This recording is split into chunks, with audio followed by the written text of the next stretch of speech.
Hello everyone, एक बार फिर से आपका स्वागत है हमारे यूट्यूब चैनल विष्णु केम में।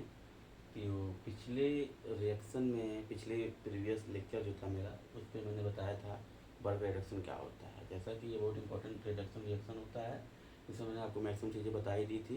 तो अभी उसको मैं रिकॉल करता हूँ, फिर उसके बाद आगे एक दो पॉइंट और है उसको मैं बताता हूँ। ठीक है, तो सबसे पहले मैं बताता हूँ कि बल्क रिडक्शन होता क्या है। जैसा कि मैंने आपको बताया था पुराने लेक्चर में कि बल्क रिडक्शन जो होता है वो बेंजीन पे होता है। बेंजीन पे एक बल्क रिएजेंट होता है जो फर्स्ट ए मेटल यानी कि सोडियम, लिथियम या पोटेशियम होता है, लिक्विड अमोनिया में उसका रिएक्शन करते हैं एक प्रोटॉन डोनर या पोलर प्रोटिक सॉल्वेंट के प्रेजेंट में। जो क्या होता है कि वो कंजुगेटेड एरोमेटिक रिंग को नॉन कंजुगेटेड नॉन एरोमेटिक में कन्वर्ट कर देता है। अब जिसमें सब्स्टिट्यूएंट जो रहता है उसके अकॉर्डिंग हम बताते थे कि प्लस आई ग्रुप था तो क्या कहाँ कहाँ पर रिडक्शन हुआ, और माइनस आई ग्रुप था तो कहाँ कहाँ पर रिडक्शन हुआ। तो 1,4 एडिशन ऑफ हाइड्रोजन होता था इसमें। एक बार फिर से समझ लीजिए कि जैसे ये आपका है प्लस आई ग्रुप, बेंजीन रिंग पे कौन सा ग्रुप जुड़ा हुआ है, प्लस आई ग्रुप जुड़ा हुआ है, इलेक्ट्रॉन डोनेटिंग ग्रुप जिसे कहते हैं। लिक्विड अमोनिया के प्रेजेंस में रिएक्शन हो रहा है C2H5OH के साथ, इसका प्रोटॉन डोनर के साथ, ये प्रोटॉन को यहाँ पे प्रोवाइड करेगा। ठीक है, तो यहाँ पे आपका 1,4 एडिशन के थ्रू मेजर प्रोडक्ट बनता था। और यहाँ पर आपका जब एसिडिफिकेशन होता था, ये एक स्टेप रिएक्शन आगे था कि जब आपका एसिडिफाइड हो जाए तो वो आपका नॉन कंजुगेटेड प्रोडक्ट किस में कन्वर्ट हो जाता था, कंजुगेटेड प्रोडक्ट में कन्वर्ट हो जाता था। और इसको हम नाम देते थे कि जब हमारा प्लस आई ग्रुप यहाँ पर रहे तो हमारा आर्थो और मेटा पोजिशन का पे हमारा क्या होता था, हाइड्रोजन आके ऐड होता था, यानी कि ये पोजीशन आपका रिड्यूसिबल होता था। तो यहाँ पे आप देख सकते हैं, यहाँ पे हाइड्रोजन जो आपके यहाँ ऐड हुए हैं ये आपका आर्थो पोजीशन पे है और ये मेटा पोजीशन पे है। इसलिए हम बताए थे कि जब प्लस आई ग्रुप रहेगा या इलेक्ट्रॉन डोनेटिंग ग्रुप रहेगा तो आर्थो और मेटा पे क्या होगा, रिडक्शन होगा। और इसके जब ग्रुप आपका चेंज हो जाएगा, यानी कि जब इलेक्ट्रॉन ब्यूटान ग्रुप आ जाता था तो यहाँ पे क्या होता था, ये आपका किस पोजीशन पे रिड्यूसिबल होता था, इप्सो और पैरा पोजीशन पे। और मैंने आपको एक ट्रिक ये भी बताया था कि जब माइनस आई ग्रुप रहे तो जो डबल बॉन्ड होता है वो उसके उस ग्रुप से दूर रहता था। जैसे यहाँ पर देखिए ये ग्रुप आपका यहाँ है तो डबल बॉन्ड इससे दूर है, राइट। अब ये देखो ये आपका पोजीशन है इप्सो पोजीशन। इप्सो पोजीशन वह पोजीशन होता है जो डायरेक्टली किसी ग्रुप से जुड़ा रहे। जैसे इसके ग्रुप से ये जुड़ा हुआ है तो पहला पोजीशन क्या था, इप्सो, दूसरा आर्थो, तीसरा मेटा, चौथा पैरा। ये हम जानते हैं, आप इधर से भी चलोगे तो भी यही मिलेगा, इप्सो, आर्थो, मेटा, पैरा। तो ये हुई पुराने कॉन्सेप्ट की बात। अब कुछ इसमें पॉइंट ये रह गए हैं, जैसे कि ये रिएक्शन आपका किसके प्रेजेंस में हो रहा है, C2H5OH के प्रेजेंस में हो रहा है, जहाँ पर रेडिकल इंटरमीडिएट बन रहा है। रेडिकल इंटरमीडिएट से जब आपका अटैक करेगा तो क्या बन जाएगा, एक प्रकार का सोडियम से जब इलेक्ट्रॉन ले लेगा तो क्या बन जाएगा, कार्बन आयन टाइप का बन जाएगा। जब कार्बन आयन बन जाता था उसमें तो उसमें कितने अमाउंट यूज होता था हम उसकी बात करते हैं कि इसका और पॉसिबिलिटी। अब हम डिस्कस करते हैं अगला केस। जैसे कि मैंने बताया था कि ये आपका प्लस आई ग्रुप से इलेक्ट्रॉन डोनेटिंग ग्रुप से, अब यहाँ पर वर्क रिडक्शन हो रहा है। पहले स्टेप पे क्या होगा, ये आपका पोजीशन क्या होता था, नॉन रिड्यूसिबल होता था, मैंने बताया था। तो नॉन रिड्यूसिबल पोजीशन पे क्या होगा, रिडक्शन रिएक्शन नहीं होगा, तो डबल बॉन्ड यहाँ पे रिटेन रहेगा, ये यहाँ का डबल बॉन्ड रिड्यूस नहीं होगा। अब एसिडिफिकेशन का मतलब ये है कि H प्लस से जब ये प्रॉपर रिएक्शन होगा तो ये आपका जो नॉन कंजुगेटेड रिंग है, ये आपका जो नॉन कंजुगेटेड रिंग है वो किस में कन्वर्ट हो जाता है, कंजुगेटेड रिंग में कन्वर्ट हो जाएगा। तो ये आपका एक टाइप का रिएक्शन हो गया, क्योंकि प्रीवियस ईयर के एग्जामिनेशन में वर्क रिडक्शन सिंपल वे में प्लस आई ग्रुप और माइनस आई ग्रुप से रिडक्शन करवा के डायरेक्ट यहाँ तक रिएक्शन पूछा गया है।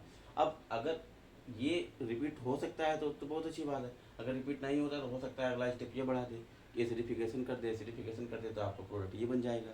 अब इसमें कुछ एग्जांपल जैसे ये हैं, यहाँ पर देखिए ये आपका एक सब्स्टिट्यूशन है, यहाँ पे एक ये माइनस आई है यानी कि इलेक्ट्रॉन विड्रॉइंग ग्रुप है, और ये क्या है, प्लस आई है, ठीक है, इलेक्ट्रॉन डोनेटिंग ग्रुप। तो मैंने बताया था कि माइनस आई ग्रुप क्या करता था, रेट ऑफ रिएक्शन को इंक्रीज करता था। तो रेट ऑफ रिएक्शन को इंक्रीज करता तो ये पोजीशन कैसा हो जाता था, रिड्यूसिबल हो जाता था, ये पोजीशन रिड्यूसिबल हो जाता था। और प्लस आई क्या करता था, रेट ऑफ रिएक्शन को डिक्रीज करता था, तो ये पोजीशन क्या होता था, नॉन रिड्यूसिबल हो जाता था। तो ये आपका हो गया रिड्यूसिबल और ये हो गया आपका नॉन रिड्यूसिबल, ठीक, जो हमने आपको पहले भी बता रखा है। अब यहाँ पर देखना ये है कि कहाँ पर कौन सा प्रोडक्ट बनेगा। तो ये अगर रिड्यूसिबल है तो यहाँ का डबल बॉन्ड क्या हो जाएगा, रिड्यूस हो जाएगा, यहाँ पर देखिए। और ये प्लस आई नॉन रिड्यूसिबल है तो क्या हो जाएगा, यहाँ का डबल बॉन्ड मेंटेन रहेगा। कंडीशन क्या होगी, 1/4 पे आपका होगा, ये आपका नॉन कंजुगेशन में कन्वर्ट होना चाहिए। तो यहाँ पर आप देख सकते हैं, मैंने ये जो ट्रिक बताया था कि जब माइनस आई ग्रुप रहेगा तो डबल बॉन्ड उसके दूर रहेगा, उससे दूर रहेगा, और जब प्लस आई ग्रुप रहेगा तो डबल बॉन्ड डायरेक्टली उससे अटैच रहेगा। तो आप इस ट्रिक के अकॉर्डिंग डायरेक्ट क्वेश्चन कर सकते हैं। एक नीचे वाला एग्जांपल देखिए, इसमें दोनों साइड क्या है, प्लस आई ग्रुप का सब्स्टिट्यूशन है। तो प्लस आई ग्रुप क्या करेगा, रिएक्शन के स्पीड को या रिएक्शन के रेट क्या करेगा, कम करेगा।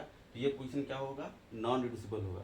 तो जब ये दोनों पोजीशन नॉन रिड्यूसिबल होंगे तो हमें क्या करना है, हमें सिर्फ और सिर्फ इसको नॉन कंजुगेटेड में कन्वर्ट कर देना है, और जहाँ पे इसका जो डबल बॉन्ड है वो क्या रहेगा, आपका रिटर्न रहेगा।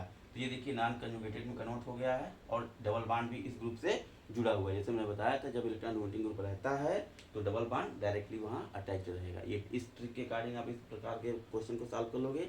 अब इसमें एक प्रकार का एग्जाम्पल और है जो आपका एक स्टेप और जाता है, जैसे यहाँ पे एसिडिफिकेशन का एक स्टेप बढ़ गया, अब दूसरा स्टेप वो और है, अभी इसको मिटाने के बाद बताते हैं।